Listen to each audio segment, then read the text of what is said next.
وحده لا شريك له وأشهد أن محمدا عبده ورسوله الذي أرسله بالحق بصيرا ونذيرا أما بعد فأعوذ بالله من الشيطان الرجيم بسم الله الرحمن الرحيم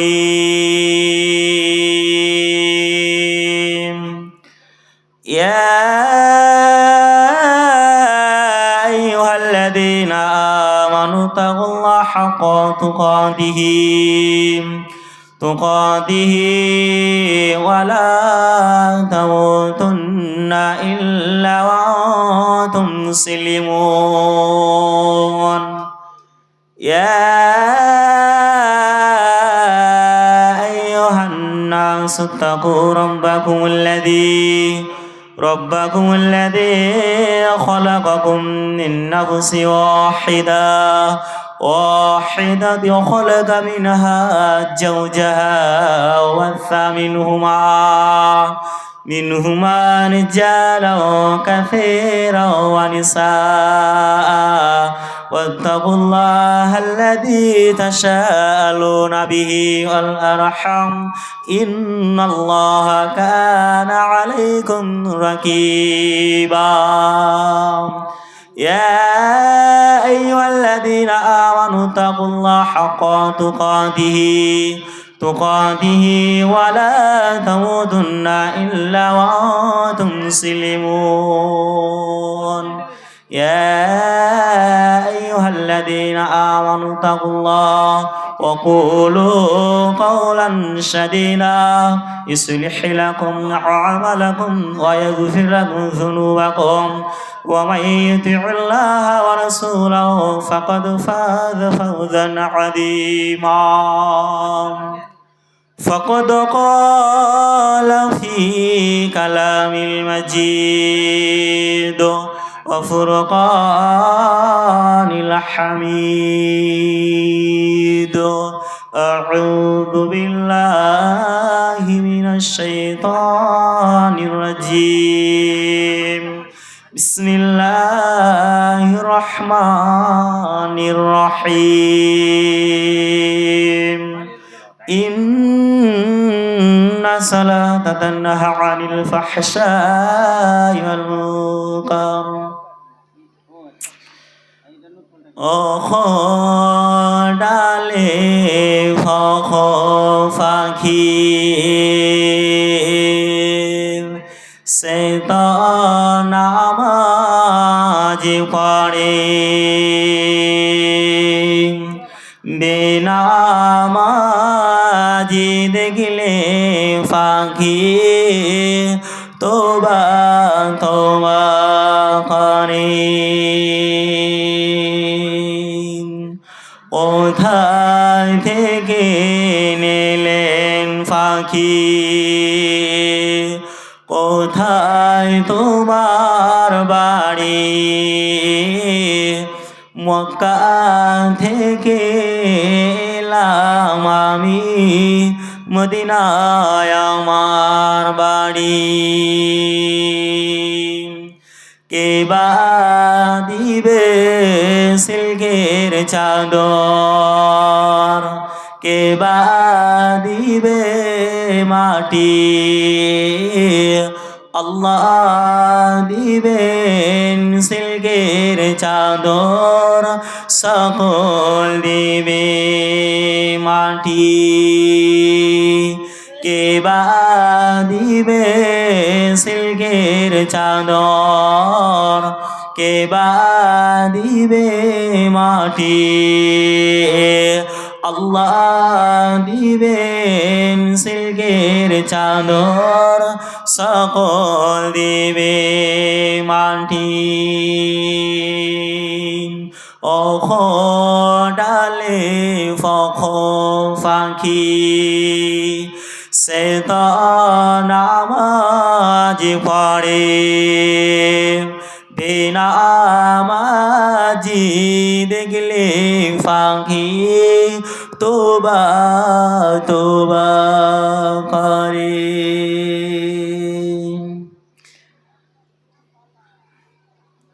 সমস্ত প্রশংসা সমস্ত গুণগান গুণকীর্তন সেই মহান আল্লাহ পাক রব্বুল আলামিনের জন্য, যে মাগরিব থেকে এখনো পর্যন্ত আমাদের ধৈর্য ধারণ তৌফিক দান করেছেন, যিনার প্রশংসা আমরা শেষ করতে পারছি না, পারবো না, তাই আমরা সকলেই সংক্ষেপ বলি আলহামদুলিল্লাহ।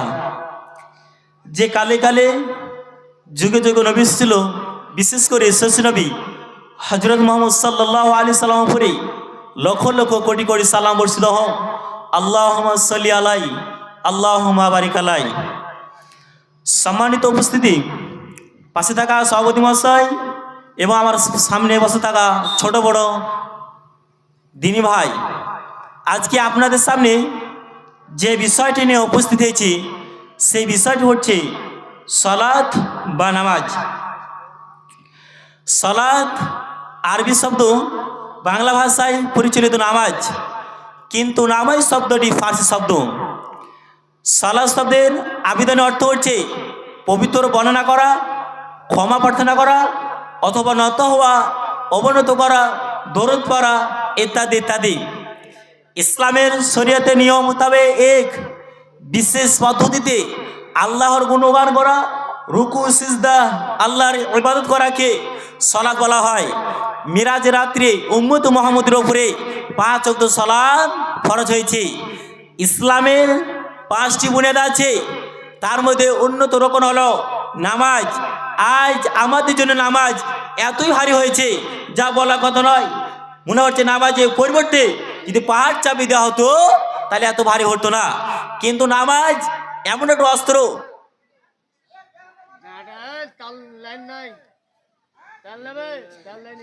নামাজের পরিবর্তে যদি পাহাড় চাপি দেওয়া হতো তাহলে এত নামাজ ভারী হতো না।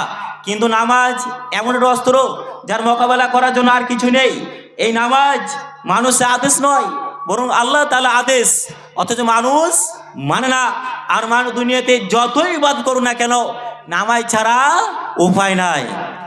যারা ঈমান এসেছে তাদের জন্য নামাজ অপরিহার্য।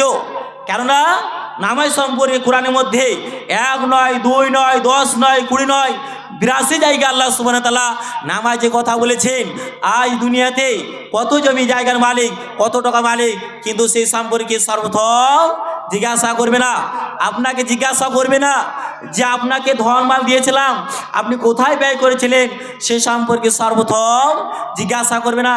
আপনাকে জিজ্ঞাসা করবে না যে আপনাকে আপনার পিতামাতার কতটা খিদমত করেছেন, সে সম্পর্কে সর্বপ্রথম জিজ্ঞাসা করবে না। সর্বপ্রথম কিয়ামত মাঠে সালাত সম্পর্কে জিজ্ঞাসা করা হবে। এই সম্পর্কে আল্লাহ রাসূল সাল্লাল্লাহু আলাইহি সাল্লাম বলেন, আনাস রাদিয়াল্লাহু আনহু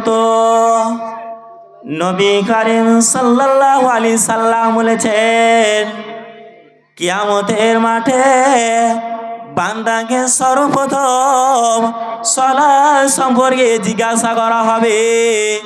যদি তার সালাত যদি সঠিক হয়ে যায় তাহলে সমস্ত আমল সঠিক হয়ে যাবে। এই হাদিস দ্বারা পরিষ্কার বুঝতে পারলাম, যদি আমাদের সালাত সঠিক হয়ে যায় তাহলে অন্যান্য আমল সঠিক হয়ে যাবে। সম্মানিত উপস্থিতি, তাহলে আমাদেরকে সর্বপ্রথম সালাত আদায় করতে হবে, তারপর অন্যান্য আমল করতে হবে। যদি আমরা আমল করি, যদি আমরা সালাত কায়েম না করি তাহলে আমাদের কোনো কাজে আসবে না। সম্মানিত উপস্থিতি, একজন ইমানদার আর একজন কাফেরের মধ্যে পার্থক্য হলো, যে ব্যক্তি নামাজ পড়ে সে হলো মুসলমান, আর যে নামাজ পড়ে না সে হলো কাফের। ছোট মডেলে দাঁড়িয়ে রেখে মুসলমান হওয়া যায় না, গরু গোশত থেকে মুসলমান হওয়া যায় না, মুসলমান নাম রেখে মুসলমান হওয়া যায় না। পরিষ্কার হাদিসে জানা যাচ্ছে যে মুসলমান হওয়ার জন্য নামাজ অপরিহার্য। আজ আমরা নামাজের সময় দিতে পারছি না, মারপিট করার জন্য সময় দিতে পারি, জুয়া খেলার জন্য সময় দিতে পারি, আড্ডা মারার জন্য সময় দিতে পারি, কিন্তু আর নামাজের সময় দিতে পারি না। হাই হাই মুসলমান, আমাদের মধ্যে দুর্ভাগ্য কারা আছে? আমাদেরকে লজ্জা করার দরকার, হাই করার দরকার। কারণ সে হাত পা নিয়ে আমরা দুনিয়াতে সব কাজ করি, কিন্তু সে হাত পা নিয়ে আমরা মসজিদ দিকে আসতে পারলাম না, আমরা নামাজের দিকে আসতে পারলাম না। আমাদেরকে ভালো জানতে হবে, এই হাত পা আসলে আমাদের নয়। কারণ এই হাত দ্বারা আমরা ভালো কাজ করি না। যেমন এই হাত দ্বারা দান করি না, এই হাত দ্বারা আমরা তাসবিহ তাহলিল করি না, এই হাত দ্বারা উঁচু করি না, এই হাত দ্বারা আমরা এতিম মানুষকে খাবার দিই না। কাল কিয়ামতের মাঠে এই হাত আমাদের বিরুদ্ধে কথা বলবি। সম্মানিত উপস্থিতি, এছাড়াও আপনি দেখতে পাবেন কতটা নেকি করলেন, কতটা পাপ করলেন, কাল কিয়ামতের মাঠে দেখতে পাবেন। আল্লাহ রাব্বুল আলামিন সূরা জিলজালে বলছেন, বিসমিল্লাহির রহমানির রহিম, ফামান ইয়ামাল মিসকালা যাররাতিন খায়রান ইয়ারা। আমার আল্লাহ বলছেন, ওয়াতে এক বিন্দু মান তুমি যদি ভালো কাজ করো, সেই ভালো কাজটা আপনি কাল কিয়ামতের মাঠে দেখতে পাবে। বন্ধুরে আমার, এই পৃথিবীর মধ্যে যদি আপনি উজু করেন, যদি দান পান করেন, যদি হাত দ্বারা দিয়ে মানুষকে খাবার দেন, এই হাত দ্বারা যদি আপনি দান করেন, অর্থাৎ পৃথিবীর মধ্যে ভালো যাবতীয় ভালো কাজ রয়েছে, এই ভালো কাজ করলে কাল কিয়ামতের মাঠে দেখতে পাবেন যে আমি কতটা ভালো কাজ করেছি। সম্মানিত উপস্থিতি, তাহলে কাল কিয়ামতের মাঠে দেখতে পাবেন যে কতটা নেকি করলাম। এছাড়াও আল্লাহ রাব্বুল আলামিন তারপর বলছেন, ওয়া মান ইয়ামাল মিসকালা যাররাতিন শাররান ইয়ারা। আর এক বিন্দু মান তুমি যদি খারাপ কাজ করো, তুমি সেই খারাপ কাজটা আপনি কাল কিয়ামতের মাঠে দেখতে পাবেন। বন্ধুরে আমার, আপনি যদি এই হাত দ্বারা যদি জিনা ব্যভিচার, এক কথায় যাবতীয় খারাপ কাজ রয়েছে, সেই খারাপ কাজটা কাল কিয়ামতের মাঠে দেখতে পাবেন। তাহলে আমাদেরকে সকলকে বেশি বেশি ভালো কাজ করতে হবে, কারণ যাতে করে আমরা কাল কিয়ামতের মাঠে বেশি বেশি ভালোটা দেখতে পাই, আর খারাপ কাজটা যেন আমরা কম দেখতে পাই। যদি আমাদের নেকি কম হয়ে যায়, তাহলে আমাদের কোথায় জায়গা হবে? হাবিয়ানা ও জাহান্নাম হবে। আল্লাহ রাব্বুল আলামিন বলছেন, ও আম্মা মান খাফা মাওয়াজিনু ফাউম্মুহু হামিয়া ওয়া মা আদরাকা মা হিয়া নারুন হামিয়া। আমার আল্লাহ বলছেন, যার নেকির পাল্লা কম হবে তার হাবিয়ানা ও জাহান্নাম। আর আপনি কি জানেন হাবিয়ানা ও জাহান্নাম কি জিনিস? তা হচ্ছে জ্বলন্ত আগুন। তাহলে যদি আমাদের নেকি কম হয়ে যায়, তাহলে আমাদের হাবিয়ানা ও জাহান্নাম হয়ে যাবে। তাহলে হাবিয়ানা ও জাহান্নাম থেকে বাঁচতে হলে আমাদেরকে বেশি বেশি ভালো কাজ করতে হবে এবং গুনাহ থেকে দূরে থাকতে হবে।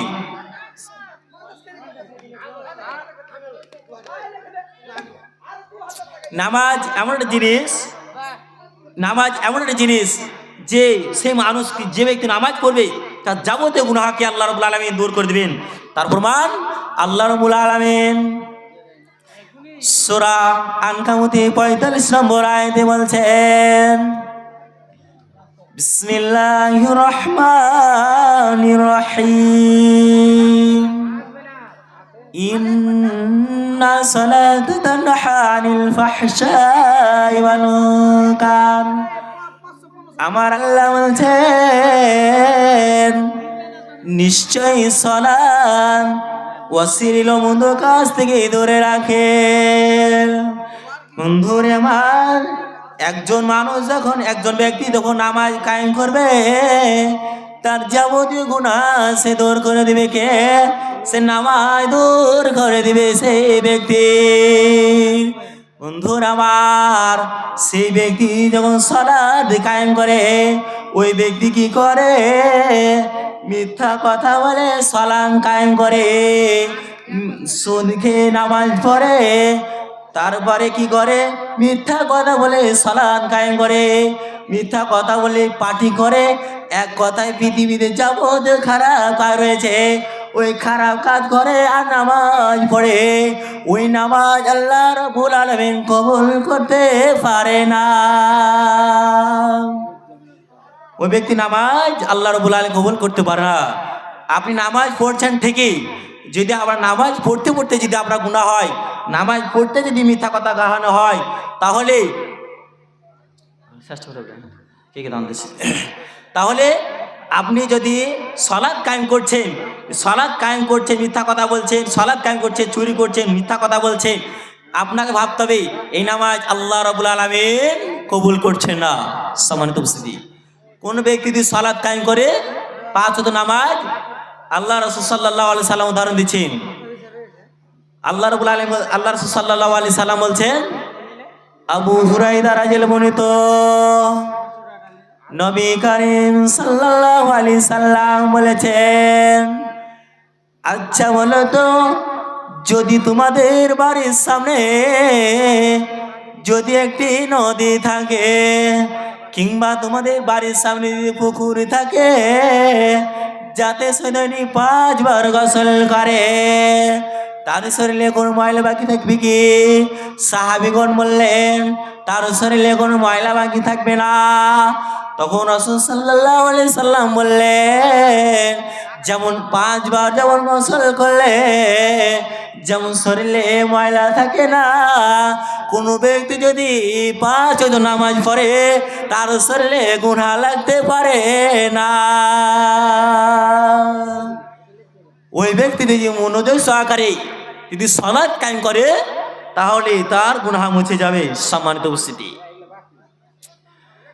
আল্লাহ রাসূল সাল্লাল্লাহু আলাইহি সাল্লাম বলছেন, কোন ব্যক্তি যদি হজ করে, যদি কাবা শরীফে যদি লক্ষ লক্ষ কোটি বার দিয়ে হজ করে, ওই ব্যক্তি যদি কাবা শরীফে যদি ঝাড়ু দেয়, ওই ব্যক্তি যদি লক্ষ লক্ষ কোটি কোটি দান করে, যদি 5 ওয়াক্ত নামাজ পড়ে, রোজা রাখে, হজ করে, তারপরেও সেই ব্যক্তি জাহান্নামে যাবে। যে আপনি প্রশ্ন করতে পারেন যে এত আমল করার পরেও, এত নামাজ 5 ওয়াক্ত নামাজ পড়লাম, কেন আমি জাহান্নামে যাব? এটা আপনাকে বলে যেতে হবে, না হয় আপনাকে ছাড়া হবে না। সম্মানিত উপস্থিতি, বলে যারা 5 ওয়াক্ত নামাজ পড়ে, রোজা রাখে, হজ করে, যারা এতিম মানুষকে খাবার দেয়, তারা আল্লাহ রাব্বুল আলামিন বলছেন তাদের জন্য জাহান্নাম রেখেছে। সবাই জাহান্নামে যাবে না, কিছু কিছু মানুষ জাহান্নামে যাবে। যেমন একজন ব্যক্তি নামাজ পড়ে, সেই ব্যক্তি আল্লাহ রাব্বুল আলামিন না দেখে একজন মানুষকে দেখিয়ে সালাত কায়েম করে, একজন ব্যক্তি তার শাশুড়িকে, তার শ্বশুরকে, তার গ্রামে মৌলানা দেখে তারপরে সে নিজে নাম কামার জন্য সে সালাত কায়েম করে, হজ করে, দান খরচ করে, এতিম মানুষকে দান করে, বিভিন্ন রকম যে ভালো কাজ আছে সে ভালো কাজ করে, কিন্তু সে আল্লাহ রাব্বুল আলামিন দেখে নয়, ওই ব্যক্তিতে আল্লাহ রাব্বুল আলামিন জাহান্নামে যাবে। যারা এই সব কাজ করেন, আপনি ভেবে নেবেন যে আল্লাহ রাব্বুল আলামিন আমার জন্য জাহান্নাম রেখেছেন, কারণ আমার আল্লাহ রাব্বুল আলামিনকে আমি দেখে এই কাজটা করি নাই। অতএব আমাদেরকে সকলকে একমাত্র আল্লাহ রাব্বুল আলামিনকে সন্তুষ্ট দান করতে হবে, আল্লাহ রাব্বুল আলামিনকে সন্তুষ্ট করে ইবাদত করতে হবে। কোনো মানুষকে, কোনো মৌলানাকে দেখে, কোনো তালেবেলকে দেখে, কোনো গ্রামের মানুষকে দেখে, কোনো আপনাদের গ্রামের তাদের মেম্বার দেখে কাউকে দেখে সন্তুষ্ট করে ইবাদত বা কাজ করবে না। একমাত্র কাজ করবেন আল্লাহকে সন্তুষ্ট করে ইবাদত করবেন। সম্মানিত উপস্থিতি, আল্লাহ রাব্বুল আলামিন বলছেন একজন মুমিনকে বোঝাতে হবে না যে সালাত কি জিনিস। আল্লাহ রাব্বুল আলামিন সূরা বাকারাতে 3 নম্বর আয়াতে বলছেন, আল্লাযীনা ইউমিনুনা বিল গায়বি, যারা গায়বের প্রতি ঈমান আনে। গায়বী বলতে যেটা দেখতে পাওয়া যায় না ওটা গায়ব বলা হয়। যেমন আমরা আল্লাহকে দেখতে পাচ্ছি না, তাও আমরা আল্লাহ রাব্বুল আলামিনকে বিশ্বাস করি। যে আমরা ফেরেশতাকে দেখতে পাচ্ছি না, তাও আমরা ফেরেশতার প্রতি ঈমান আনি। যে আমরা জাহান্নাম জান্নাতকে দেখি নাই, তাও আমরা জাহান্নাম জান্নাতকে বিশ্বাস করি। যে আমাদের মৃত্যু হয়ে যাওয়ার পর কবরে যেতে হবে, তা আমরা বিশ্বাস করি। বিশ্বাস করা, যে ব্যক্তি বিশ্বাস করে তাকে ঈমান বলা হয়। আর ওই ইমানদার কি করে? ওয়াকিমুনাস সালাতা, সালাত কায়েম করে। ওয়া মিম্মা রাযাকনাহুম ইউনফিকুন, আমি আল্লাহ তোমাদেরকে যে রিজিক দিয়েছি তা থেকে তোমরা খরচ করো। তাহলে একজন ইমানদার কি করে? আল্লাহর উপরে ঈমান আনে, ফেরেশতার প্রতি ঈমান আনে। যে 6টি জিনিস আছে সেই 6টির উপরে তারা বিশ্বাস করে। সম্মানিত উপস্থিতি, মুখে স্বীকার করলে হবে না যে আমি জাহান্নাম জান্নাতকে বিশ্বাস করলাম, আমি আমার মৃত্যু হয়ে যাওয়ার পর আমার কবরে যেতে হবে বিশ্বাস করলাম, এইভাবে হবে না। আপনাকে আর উদাহরণ দিয়ে আপনি বুঝাইলে আপনি বুঝতে পারেন। আপনি যদি মুখে চিনি চিনি করেন, আপনার মুখে মিষ্টি হবে না। তাহলে আপনাকে কি করতে হবে? আপনাকে চিনি খেতে হবে, তবে আপনি মিষ্টির স্বাদ পাবেন, যে হ্যাঁ আমি একটু চিনি খেলাম, মিষ্টির স্বাদ পেলাম। অনুরূপভাবে আপনাকে আল্লাহ রাব্বুল আলামিন ভয় থাকতে হবে, যে আল্লাহ রাব্বুল আলামিন আমাকে নামাজ পড়তে হবে, কারণ আমাকে কাল কিয়ামত মাঠে সর্বতে হিসাব নেবে সালাত সম্পর্কে। যদি আমাদের সালাত সম্পর্কে যদি হিসাব সঠিক না হয়, তাহলে আমাদের জন্য কঠিন শাস্তি রয়েছে। এভাবে আপনাকে ভয় রাখতে হবে। মুসলমান কাকে বলা হয়? মুসলমান কাকে বলা হয়? যে আল্লাহ রাব্বুল আলামিন ভয় করে, যে যার আকীদা আছে, তাকেই মুসলমান বলা হয়। সম্মানিত উপস্থিতি, তাহলে আল্লাহ রাব্বুল আলামিন ভয় করতে হবে, তবে আমরা জান্নাতে যেতে পারবো। আপনাকে আপনাকে আল্লাহ রাব্বুল আলামিনকে ভয় করে সবই কাজ করতে হবে। সম্মানিত উপস্থিতি, আল্লাহ রাব্বুল আলামিন এছাড়া অন্য আয়াতে বলেন, ওয়া ইয়াকিমুনাস সালাতা, তোমরা সালাত কায়েম করো, ওয়া ইতুজ যাকাতা, এবং যাকাত প্রদান করো। ওয়া মিম্মা রাযাকনা, আল্লাহ রাব্বুল আলামিন বলছেন ওয়া ইয়াকিমুনাস সালাতা, তোমরা সালাত কায়েম করো, ওয়া ইতুজ যাকাতা, এবং যাকাত প্রদান করো, ওয়ার কাউ মা রাকিঈন, আর তোমরা রুকুকারীদের সাথে রুকু করো।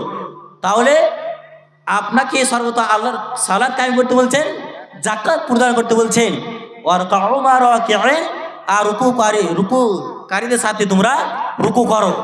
আপনি প্রশ্ন করতে পারেন যে রুকু সিজদা কিভাবে করো?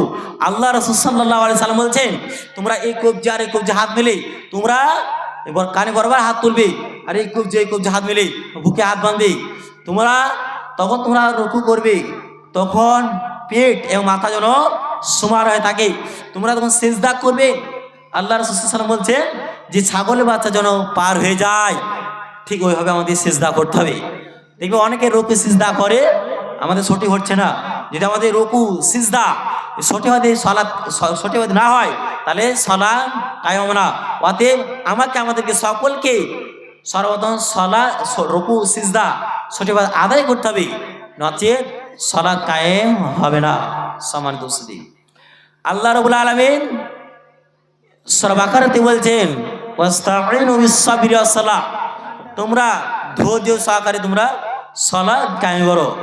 এছাড়া অন্য আয়াতে সূরা বাকারাতে 153 নম্বর আয়াতে বলছেন, আউযু বিল্লাহি মিনাশ শাইতানির রাজীম, বিসমিল্লাহির রহমানির রহিম,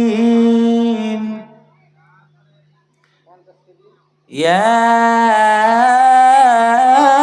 আইয়ুহাল্লাযীনা আমানু ইসতাঈনু বিস-সাবরি ওয়াস-সালাহ, ইন্নাল্লাহা মা'আস-সাবিরিন।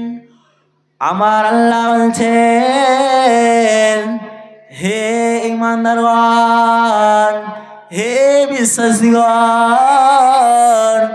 তোমরা ধৈর্য সহকারে তোমরা সালাত কায়েম করো। বন্ধুরে আমার, যখন ইমাম সাহেব যখন আল্লাহু আকবার বলে দাঁড়ায়, আলহামদুলিল্লাহি রাব্বিল আলামিন আর রহমানির রহিম, মালিকি ইয়াউমিদ্দিন। মুসল্লিরা বলে ইমাম সাহেব কখন সূরা ফাতিহা পাঠ করে শেষ করবে, ইমাম সাহেব কখন সূরাটা শেষ করবে।